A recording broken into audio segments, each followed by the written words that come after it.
বন্ধুরা কেমন আছেন? আশা করি ভীষণ ভালো আছেন। এই মুহূর্তে কিন্তু আমি রয়েছি সোদপুরে, সোদপুর দেশবন্ধু নগরে। হ্যাঁ, কোথায় এসছি?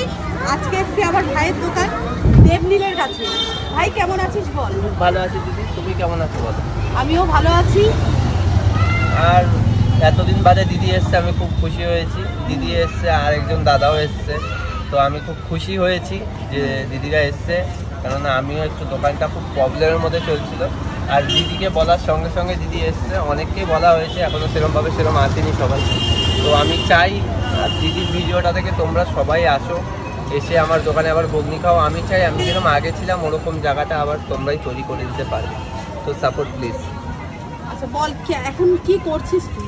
এখন দিদি আমি ঘুগনি করছিলাম, যেটা তোমরা আগে দেখে গেছিলে, যেটা 1 কিলো ছিল, ওইটা 1 কিলোর পরে নেমেছে 500-তে, তারপরে এখন নেমেছে 250-তে। কেন এত কম? কেন? প্রচুর ডাউন চলছে ফার্স্ট টু ফার্স্ট ব্যবসা। তারপরে চারিদিকে এদিক ওদিকে দোকানও খুলে দিচ্ছে, সেম টু সেম ব্যবসার দোকান। তো আমি ওই জন্য আরও প্রবলেমে পড়ে যাচ্ছি, চারিদিকে হেল্পটা খুব কম পাচ্ছি।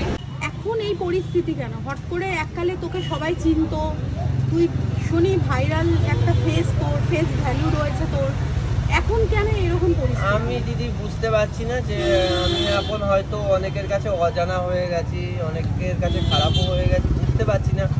আর তার মধ্যে ব্যবসাটাও ডাউন, সবাইকে বলার পরে আমার দোকানে আসছে না, প্রবলেম হচ্ছে। আর এর ফলে আমি যে কি করব সেটাও বুঝতে পারছি না। সেটা না যে এককালে তো দোকানে এত ব্লগারদের ভিড় ছিল, এখন কেন এই পরিস্থিতি সেটাই আমি বুঝতে পারছি না। কোনো ব্লগারের আমি হেল্প পাই না, বলতে গেলে কোনো ব্লগারেরই হেল্প পাই না। আছে কয়েকটা হাতে গোনা কয়েক দাদা দিদি, আর দিদি বলতে আমার অমৃতা দি আছে, যে সব সময় আমায় সাপোর্ট করে। সুমন দাও আছে, সাপোর্ট করে। মানে অনেক ব্লগাররা ভাবে যে ফোন করলে হয়তো আমি কিছু চাইবো তাদের কাছে, ওইটা কোনো ব্যাপার না। আমি তাদের কাছে একটাই হেল্প চাই, যে তোমরা এসে যদি আমার ভিডিও করে দিয়ে যাও, সেটা যদি একটু পাবলিক হয় তো আমার সেটা ভালো হবে, সেটাই আমি চাই। কেননা আমি এখন প্রচুর প্রবলেমে আছি, কেননা আমি কখনো ভাবিনি যে আমার ব্যবসাটা এরমভাবে উঠবে। আর সব ফুড ব্লগার দাদাদের জন্য আমি আজকে এত দূর এসেছি। তো আমি চাই তোমরা আমাকে সাপোর্ট করো, আমি যাতে একটা বড় শপ খুলতে পারি, আইটেম আরও তুলতে পারি, কেননা আমার এখন পুঁজি লাগানোর মতনও পরিস্থিতি পাচ্ছি না। আচ্ছা, মাঝখানে তো অনেক কিছু আইটেম করেছিলাম, যেরকম সকালবেলা আমি করেছিলাম পরোটা, যেটা তোমার 2টো পরোটা আনলিমিটেড তরকারি দিয়ে মাত্র 10 টাকায় আমি দিচ্ছিলাম। সেই পরোটার দোকানেও আমার সেরকমভাবে কেউ, দাদারা অনেককে বলার পরেও কেউ ভিডিও করতে আসেনি। একজন এসেছিল, ও ভিডিও করে যায়, তারপরে আর কেউ আসেনি আমার দোকানে। দিদিরও শরীর খারাপ ছিল, দিদিও আসতে পারেনি। তো এর ফলে ওই ব্যবসাটা আমার পুরোপুরি, আমি প্রচুর মানে লস খাই। বিগত 3-4 হাজার টাকার মতন আমার ওখানে লস হয়ে যায়, কেননা আমি একদিকে পুঁজির আগে কাজ করছিলাম, এদিকে পরোটা বেচা কেনা হতো না, বিক্রি হতো না, জিনিসটা পড়ে নষ্ট হয়ে যেত দিনের পরে। মানে এখন মানে তোর মানে সত্যি কথা বলতে বর্তমান পরিস্থিতি ভীষণই খারাপ। খুবই খারাপ দিদি, খুবই খারাপ। দেখতে পাচ্ছ আমি ঘুগনি, আমি এখনো মাটন চর্বি দিয়ে ঘুগনি বানাচ্ছি। এখনো এই যে মাটন চর্বি দেখতে পাচ্ছ, আচ্ছা, এখনো মাটন চর্বি দিয়ে সেই মায়ের হাতেরই ঘুগনি বানাচ্ছি। দাম সেমই রেখেছি, 10 টাকায় রেখেছি। তারপরেও বাজার এতটা স্লো যাচ্ছে যে আমি পাচ্ছি না কিছু করতে। আমি চাই তোমরা সাপোর্ট করো, আমি একটা জায়গায় পৌঁছাতে চাই। আমি আমার যে স্বপ্নগুলো আছে আমি তোমাদের হাত ধরে পূরণ করতে চাই, আর সেটা তোমরাই পারবে।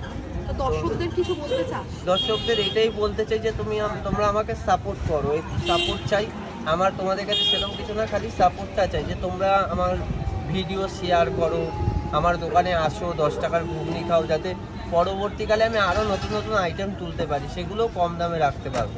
তুই তো একটা ইউটিউবেও চ্যানেল করেছিস, হ্যাঁ, ফেসবুকও রয়েছে তোর, সেটা নিয়ে কিছু বল। নতুন কমেডি ভিডিও দিচ্ছিস। আমি যেরকম প্রথমে তো ফুড ব্লগিং ভিডিও ছাড়তাম, যে আমি দোকানে ভিডিও, তারপরে আমার ঘরে কি রান্না হচ্ছে এগুলো, কিন্তু ওগুলো আমার পক্ষে প্রচুর কঠিন হয়ে দাঁড়াতো, কেননা আমি ফুড ব্লগিংটা চারিদিকে দাদা দিদিরা যেন ঘুরে করে, আমি সেটা পারবো না। তো এর ফলে আমি ডিসাইড করলাম যে আমার পাড়ার বন্ধুদের নিয়ে একটা ছোট্ট করে কমেডি যদি একটা চ্যানেল খুলতে পারি ওইটার মধ্যেই, তো আমার খুব ভালো হয়। তো এই বিষয়ে আমি অনেক চেষ্টা করেছি, অনেক রকম বাজে কমেন্টও আসতো, বাট আমি চালিয়ে গেছি, দিদিও সাপোর্ট করেছে। তো এবার আস্তে আস্তে চেষ্টা করছি ওই দিকে চ্যানেলটাকেও দাঁড় করানো। যেরকম আমি সকালবেলা থেকে ওই চ্যানেলের পেছনে খাটি, আর বিকালে এসে ঘুগনি মা রান্না করে দেয়, তো আমি তারপরে এখানে সেটা বেচাকেনা করছি। এবারে তোমাদের যদি একটু সাপোর্ট পাই তাহলে আমি দুটো দিক থেকেই দাঁড়াতে পারবো। তো আমি প্লিজ তোমাদের কাছে এইটাই রিকোয়েস্ট করছি, আমাকে একটু সাপোর্ট করো। সবাইকে একটা রিকোয়েস্ট করবো, দেবনীলের দোকানে আসুন। তার আগে বলবো, দেবনীলকে তুই করে বললাম বলে এটা নিয়ে কোনো খারাপ মন্তব্য করবেন না। দেবনীল আমার ভাইয়ের মতো হয়, আর ওর সাথে আমার সম্পর্কটা একদম ভাই বোনের যেরকম সম্পর্ক সেরকম। আমি বড় দিদি হিসাবে আমার ভাইকে আমি তুই করে বলতেই পারি, কেন বলতো মানুষে এখন নেগেটিভিটি বেশি করে। এটা আমার নিজের দিদি, তোকে আমি তুই করে বলছি, হঠাৎ করে আমাকে বলবে কেন তুই করে বললে। এটা আমার নিজের দিদি, শিক্ষা নেই জানিস তো, সোশ্যাল মিডিয়ায় থাকি এরকম নেগেটিভ কমেন্ট তো আসবে। শুধু একটাই রিকোয়েস্ট করবো সবাইকে, দর্শকদেরও করবো, আর আমাদের মতো যারা ব্লগাররা রয়েছে, ব্লগার বন্ধুদের, আমাদের কমিউনিটিতে যারা রয়েছে প্রত্যেককে রিকোয়েস্ট করবো, প্লিজ ভাইয়ের পাশে এসে একটু দাঁড়াও, একটু সাপোর্ট করো ভাইকে। কারণ ভাই কিন্তু সত্যি পরিস্থিতি খুবই খারাপ এখন। তোমরা সবাই জানো আগেও 500 ঘুগনি সেল করতো, সেখান থেকে 250তে চলে এসছে। কেন? একটা ভাইরাল মুখ দেবনীলকে সবাই চিনতো এককালে দেবনীলের দোকানে প্রচুর ব্লগারদের ভিড় ছিল, কিন্তু এখন কেউ আসছে না। ও সবাইকে বারবার রিকোয়েস্ট করছে যে আমার দোকানে প্লিজ আসো।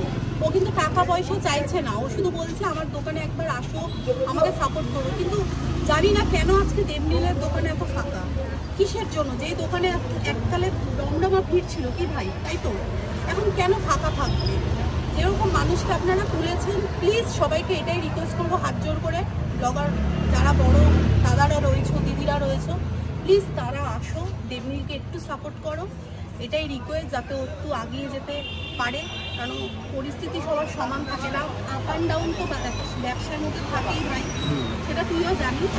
তাও আমি বলবো একটু প্লিজ সাপোর্ট করো, টাকা পয়সা দিয়ে না, মেন্টালি সাপোর্ট করো, এসে পাশে দাঁড়াও। কি এটাই ডিমান্ড, এসে যাতে একটু পাশে দাঁড়াও। আমি যেমন এসছি, ও আমাকে 2 দিন আগে বলেছে দিদি এরকম পরিস্থিতি, তার মধ্যে আমি চেষ্টা করেছি আসার, আমি এসছি।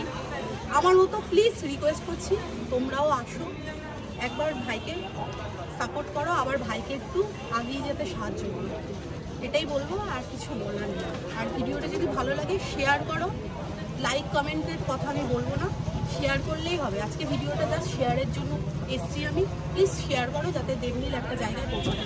চ্যানেলটার নাম বলে দেয়। আমার চ্যানেলটার নাম হচ্ছে দেবনীল ব্যানার্জি ব্লগ, তো সবাই একটু সাবস্ক্রাইব করো। আমি চাই যে ওই চ্যানেলটা নিয়ে আমি যে পরিশ্রম করছি এই গরমের মধ্যে, আমার এখানে অনেক দাদারা বন্ধুরা সবাই সাপোর্ট করছে, তো আমি চাইবো দিদি তুমি একটু তোমার ফলোয়ার্সদের বলো যাতে আমার চ্যানেলটা সাপোর্ট করে, সাবস্ক্রাইব। আমি আমার ফলোয়ার্সদের, ভিউয়ার্সদের আর আমার সাবস্ক্রাইবাররা আছো, তাদের রিকোয়েস্ট করছি প্লিজ ভাইয়ের চ্যানেলটাকে একটু সাবস্ক্রাইব করে দিও, ফেসবুকটা ফলো করে দিও।